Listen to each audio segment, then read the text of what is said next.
Bismillahirrahmanirrahim. Assalamualaikum warahmatullahi wabarakatuh. Waalaikumsalam warahmatullahi wabarakatuh. Selamat siang untuk kita semua dan terhormat Ibu Kepala Sekolah dan rekan-rekan sejawat TK Negeri Pembina Wotobi. Terima kasih atas waktu dan kesempatannya untuk meluangkan waktunya. Dalam kesempatan ini saya akan mempresentasikan rencana tindak lanjut saya atau RTL, yaitu program turnamen sepak bola mini Sport Education Model atau yang disingkat dengan SEM. Jadi ini adalah rencana tindak lanjut saya dalam PKJ PJOK. Adapun latar belakang dari Sport Education Model atau SEM adalah suatu pendekatan pembelajaran PJOK yang menawarkan pengalaman belajar bagi peserta didik yang lengkap dalam konteks kehidupan nyata dalam bidang olahraga. SEM merupakan program yang memberikan dampak positif bagi peserta didik untuk memberikan kesempatan belajar, mengeksplor berbagai peran di dalam tim. Adapun peran yang dapat diterapkan pada SEM yaitu sesuai dengan minat dan kemampuan peserta didik, seperti menjadi pemain, pelatih, wasit, pencatat skor, komentator pertandingan, hakim garis, dan panitia penyelenggara. Kegiatan SEM ini bertujuan memberikan kesempatan kepada peserta didik untuk mempelajari taktik, strategi, peraturan, keterampilan, kerjasama, dan tanggung jawab melalui peran yang dipilih sesuai dengan kemampuan atau minatnya. SEM juga dapat menguatkan kepemimpinan murid atau student agency dengan memberikan ruang dan keterlibatan peserta didik dalam memberikan suara atau voice, pilihan atau choice, dan kepemilikan atau ownership. Adapun kegiatan SEM yang akan dilakukan adalah turnamen sepak bola mini yang melibatkan seluruh peserta didik fase fondasi usia 4-6 tahun di TK Negeri Pembina Wotobi. Berdasarkan hasil diskusi bersama komunitas belajar sekolah yang merujuk pada kekuatan aset yang ada di sekolah. Berdasarkan identifikasi aset yang ada di sekolah dapat dioptimalkan, diantaranya aset manusia, aset sosial, aset agama dan budaya, aset fisik, aset lingkungan alam, dan aset finansial. Dalam mendukung kegiatan kolaborasi pembelajaran PJOK berbasis proyek dengan penerapan model SEM pada turnamen sepak bola mini. Dengan adanya kegiatan turnamen sepak bola mini, peserta didik dapat mengalami aksi yang nyata berdasarkan kegiatan proses belajar yang telah dilakukan. Kegiatan turnamen sepak bola mini ini dipilih atas dasar tingginya keinginan peserta didik berdasarkan suara dan pilihan yang diakomodir oleh guru PJOK dan seluruh warga sekolah. Adapun tujuan dari program turnamen sepak bola mini ini adalah karena ini adalah program co-kurikuler, maka ini bertujuan pertama terwujudnya peserta didik yang beriman, berakhlak mulia, terampil, kolaborasi, sehat, bugar, dan berprestasi. Yang kedua, adanya penerapan konsep belajar aktif, di mana peserta didik terlibat langsung dalam kegiatan belajar aktualisasi kehidupan nyata pada peran yang dipilih dalam SEM. Ketiga, meningkatkan pemahaman peserta didik tentang olahraga dan memfasilitasi mereka mengembangkan pengetahuan, keterampilan, serta nilai-nilai sosial berdasarkan peran yang dipilih. Sedangkan yang keempat, meningkatkan motivasi dan kreativitas dalam pembelajaran. Adapun capaian atau langkah-langkah dan hasil yang diharapkan untuk setiap tujuan. Untuk dicapaian dan tujuan, yang pertama yaitu diharapkan pemahaman tentang peraturan permainan sepak bola mini. Yang kedua, dapat meningkatkan keterampilan individu atau kelompok. Yang ketiga, meningkatkan strategi, sportivitas, kerjasama, kepemimpinan, dan tanggung jawab. Sedangkan langkah-langkahnya yaitu yang pertama, persiapan teknika meeting. Yang kedua, penentuan pengelolaan turnamen. Yang ketiga, menganalisis kegiatan turnamen pertandingan sepak bola mini. Yang keempat, penyelenggaraan turnamen sepak bola mini yang menekankan kerjasama, komunikasi, sportivitas, dan tanggung jawab, serta pemilihan peran. Sedangkan hasil yang diharapkan yaitu diharapkan penyelenggaraan turnamen sepak bola mini dalam penerapan SEM akan menjadi pengalaman yang sangat bermakna bagi peserta didik minat dan kemampuannya. Yang keempat yaitu peran, di mana peserta didik dapat memilih peran menjadi panitia, pemain, pelatih, wasit, komentator, hakim garis, supporter, dan lain-lain. Namun di sini karena kita punya anak didik tidak mungkin akan menjadi panitia, pelatih, wasit, atau hakim garis, maka dia yang di sini hanya sebagai pemain, sebagai supporter. Jadi yang lainnya itu kita sebagai guru yang akan menjalankan peran itu. Selanjutnya struktur program dan tugas jawab dalam komunitas belajar, yaitu di mana kegiatan ini merupakan sebuah program kegiatan co-kurikuler di sekolah, di mana kegiatan pembelajaran dilakukan di luar kelas untuk menguatkan, memperdalam mata pelajaran yang telah dipelajari dalam kegiatan intrakurikuler. Peserta didik yang terlibat adalah kelompok A dan B, laki-laki dan perempuan. Yang ketiga, waktu kegiatan dilaksanakan dalam 2 minggu. Program dimulai pada minggu kedua Desember 2024. Struktur dan tugas jawab. Yang pertama yaitu penanggung jawab adalah ibu kepala sekolah. Yang kedua guru PJOK, yaitu mengembangkan pengetahuan, keterampilan dan efektivitas peserta didik. Yang ketiga guru kelas sebagai koordinator dalam kelas maupun lapangan pada saat kegiatan berlangsung. Yang keempat orang tua siswa, di mana di sini bisa membantu dalam persiapan dan pelaksanaan kegiatan seperti menyiapkan peralatan, mengatur jadwal dan memberikan dukungan materi.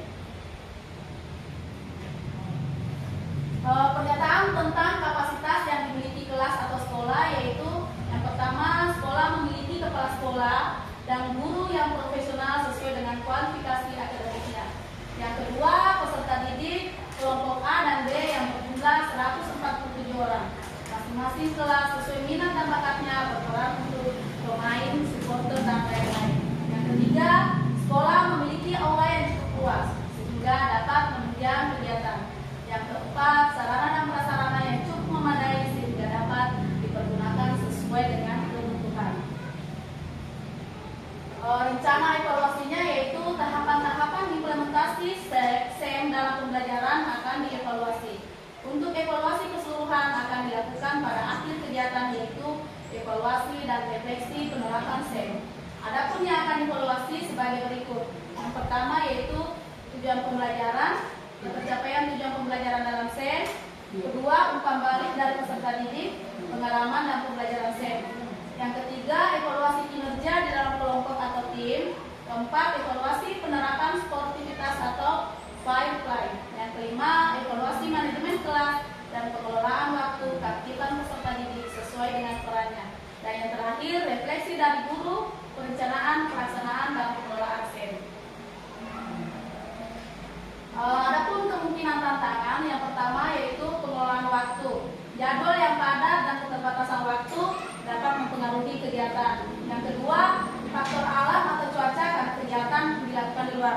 Seperti kita ketahui saat ini sudah mulai masuk musim penghujan. Jadi mungkin ini kalau memang dia lagi cuacanya kurang mendukung, mungkin bisa dilakukan di dalam ruangan. Yang ketiga, motivasi peserta didik untuk aktif menjadi tantangan pada kegiatan ini. Yang keempat, keterlibatan orang tua wali peserta didik, kurangnya dukungan dapat mempengaruhi motivasi. Dan yang kelima, manajemen tim, perbedaan tingkat kemampuan peserta didik dan sikap sosial. Adapun solusinya yaitu yang pertama, penjadwalan yang efisien. Yang kedua, mengganti hari yang tidak efektif karena faktor alam. Yang ketiga, melakukan pendekatan persuasif yang konstruktif dan dengan ujian. Yang keempat, komunikasi yang terbuka dan konstruktif. Yang kelima, mengadakan pertemuan dengan orang tua dengan menjelaskan tujuan program. Oke, sampai di sini presentasi saya. Mungkin teman-teman punya saran atau tambahan dari presentasi saya tentang turnamen sepak bola ini. Saya harapkan ada saran dan tambahan dari teman-teman. Saya persilakan. Ya, silakan Bu. Terima kasih atas kesempatan yang diberikan. Dan menikmati slide itu yang akan terlibat itu kelompok A dan B. Nah, kelompok A kita tahu itu usianya kan belum ada yang lain. Apakah nanti pada saat pelaksanaan itu akan dipertemukan kelompok A dan kelompok B, atau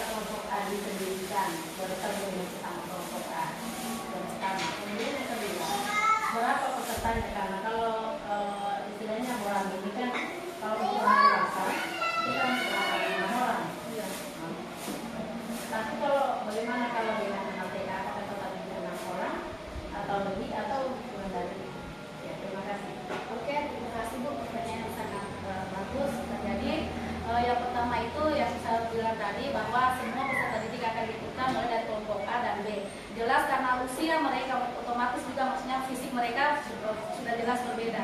Jadi di sini insya Allah saya rencanakan itu kelompok A tetap dengan kelompok A, kan ada A1, A2. Jadi mereka berkompetisi itu sesuai dengan usianya mereka, sesuai dengan kelompoknya.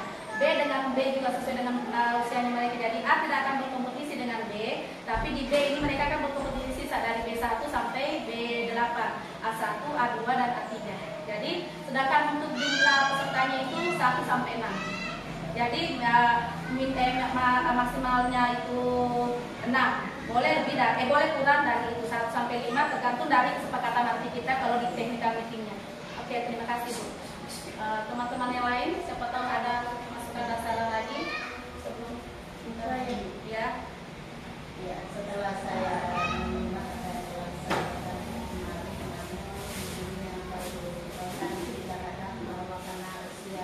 anak sekolah kita itu masih kecil, mungkin belum bisa jadi wasit. Barangkali bisa kita latih karena anak-anak itu dia akan menirunya ketika misalnya ada yang kita ajarkan misalnya bahwa offside atau apa. Nah, jadi dari usia ini kita sudah ajarkan seperti itu. Kemudian hakim garis, bisa mungkin kita jadikan hakim garis supaya anak terbiasa, oh dia angkat bola ketika dia offside ya. Jadi kecuali yang seperti kita di panitia mungkin tidak bisa. Jadi ke depan kita akan latih anak-anak untuk menjadi wasit, kemudian yang komentator kita juga barangkali saya ajar dengan cara yang sangat sederhana. Ya misalnya, oh iya kan masukkan misalnya kita tempat ya seperti itu. Barangkali dengan seperti itu bisa kita lakukan. Jadi ke depan saran saya supaya anak-anak itu dilatih untuk menjadi terima kasih. Oke, terima kasih masukannya Bu KS, sangat bermanfaat. Jadi memang di SEM ini seharusnya memang begitu. Setiap kita guru hanya sebagai fasilitator atau pembimbing. Jadi yang berkegiatan sepenuhnya itu sebenarnya memang adalah siswa. Cuma karena memang maksudnya kita menyadari bahwa anak didik kita belum bisa sampai di mungkin tahap ini. Tapi dengan masukan dari KSMT, insya Allah kita akan coba, kita akan jadikan siswa kita sebagai hakim garis, sebagai sebagai komentator. Jadi insya Allah kita akan berikan pembimbingan mereka supaya memang anak-anak ini bisa sepenuhnya mereka yang berkegiatan. Jadi kita guru tinggal menjadi fasilitator atau menyediakan apa yang mereka butuhkan. Terima kasih Bu. Teman-teman yang lain masih ada? Oke, kalau memang sudah pas semua, sekali lagi saya ucapkan terima kasih atas waktu dan kesempatan teman-teman semua dalam mengikuti praktik baik saya tentang turnamen sepak bola ini yang insya kita adakan di sekolah ini. Adapun lebih dan kekurangannya saya mohon dimaafkan. Wabillahi taufiq wal hidayah. Wassalamualaikum warahmatullahi wabarakatuh. Waalaikumsalam.